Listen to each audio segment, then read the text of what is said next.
Hari igihe igare rifata ku ikamyo ikarifasha kuzamuka umusozi, byagera mu mpinga igare rikishuka ko bahagereye rimwe.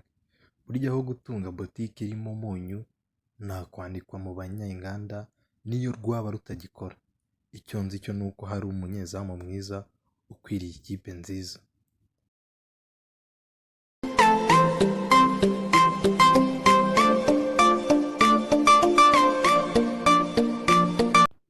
Oh yes, bimeze gute bakunzi bacu, dukomeza kubana umunsi kundi. Turagushimiye cyane wowe wamaze gukora subscribe kuri ino channel. Nimba nawe utarayikora, kora subscribe ubundi ujye ubona amakuru menshi abagiye agezweho kandi agenda avugwa cyane muri rusange. Wowe uri hano mu Rwanda, wowe uri hanze y'u Rwanda, mwese tubateye yambu, turabasuza cyane.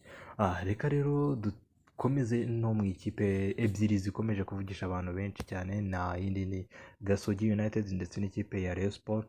Ariko tugiye kugaruka ku bayobozi b'ayo makipe uko ari babiri. Bona abandi ni Kenisi imfura y'iwacu ku ruhande rwa Gasogi ndetse na Munyakazi Sadate. Abo bagabo bamaze iminsi ngira ngo bakomeje kubikurikirana cyane, babonaga ko aba bagabo ku mbuga nkoranyambaga ndetse no by'umwihariko ku gitangazamakuru cya Kenisi imfura y'iwacu bagaragaje ko umwuka wabo hagati yabo utari mwiza, dore yuko abo bagabo kuva na kera bahoze ari inshuti. Uyu mwaka w'imikino ngira ngo utangira, benshi barabyika ko bari inshuti ndetse batanatinya no kubyemeza ko abagabo bombi ari inshuti. Ariko byaje kuba cyangwa se isosi yaje kugwamo inshishi, niryo jambo wenda nakoresha, ubwo Munyakazi Sadate nawe atarayorohewe mu minsi yashize, aho abantu benshi bamubwiraga ngo yegure ku buyobozi bw'ikipe ya Rayon Sports. Ndakeka ko aribwo byatangiye gututumba hagati y'uyu mwuka mubi we na Kenisi, kuko Kenisi nawe icyo gihe avuga kuri iyo kipe ya Rayon Sports yavugaga ko Munyakazi Sadate nawe akwiye gutanga umwanya akareka kubabaza ikipe y'abafana benshi, dore yuko ngo akiri n'umwana akwiye kujya gukora amafaranga ye akikuraho stress yo kugumya kubabaza abantu ndetse banamubwira amagambo rimwe na rimwe adashobora no kwihanganira. Sadate yaje guceceka, ntiyagira icyo avuga, agumya gutuza cyane. Ngira ngo muri bya bibazo aho yirinze no kugira icyo avuga ku bantu benshi bagendaga bamweguza mu minsi yashize, ngira ngo murabyibuka, gusa ntabwo ari byo tugiye kugarukaho. Aba bagabo mu minsi nk'itatu ishize bagaragaje gushyamirana hagati yabo. Gushyamirana harimo gusubizanya beruye bavuga ko uyu n'uyu nguyu, cyangwa se babwirana yuko buri wese arenzeho undi. Byatangiye kuri umuvugizi w'ikipe ya Rayon Sports Jean Paul Nkurunziza yaganiraga na Radio Rwanda, akababwira yuko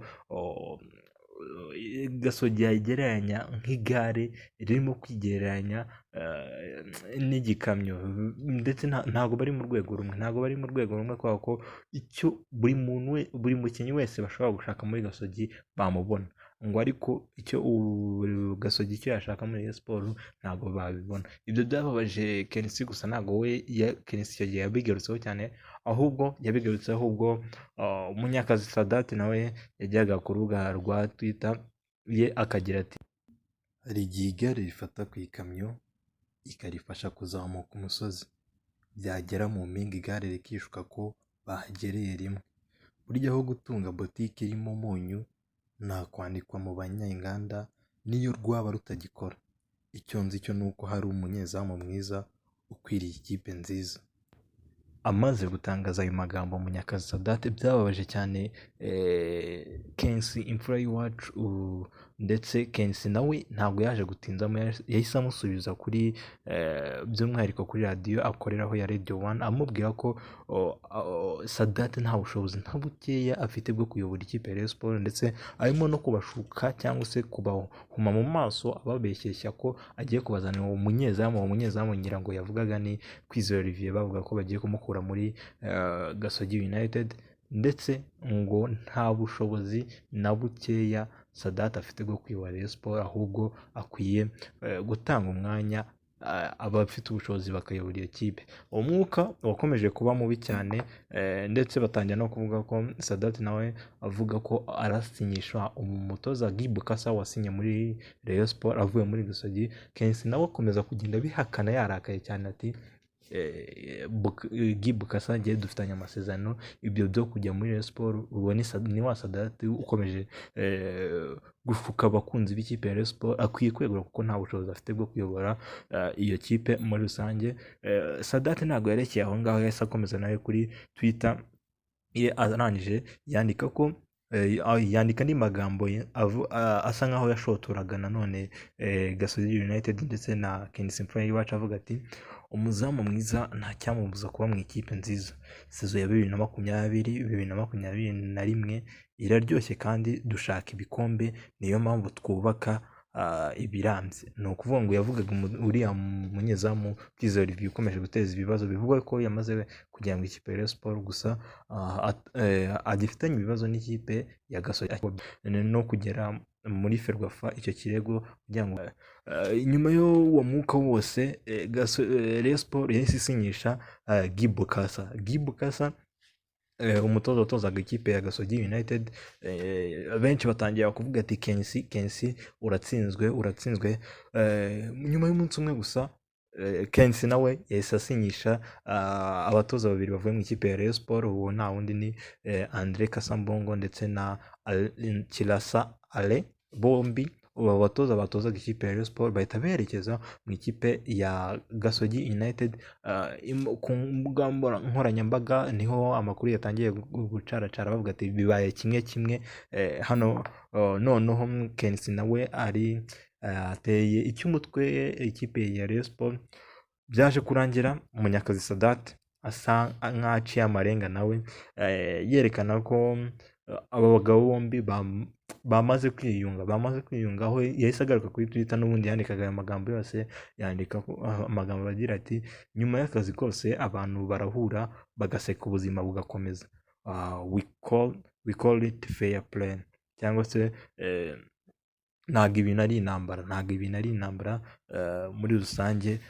Nyuma yo ibyo byose byabaye, abafana cyangwa se abari abakunzi b'umupira muri rusange, cyangwa se abakunzi bakurikira ayo makipe yombi cyangwa bakurikiye ino saga babyishimiye. Bamwe batangira kuvuga ko nta bantu b'abagabo bakwiye gupfa ibintu by'ubusa, ndetse banashimira Sadate bamubwira ko nyuma y'uko amaze kugenda akora amarekrito amwe n'amwe agura abakinnyi ndetse n'umutoza, akwiye no kongera gusanga abafana bakiyunga muri rusange, dore ko afite igice kimwe kitamushyigikiye cy'abafana ndetse n'abandi bamushyigikiye.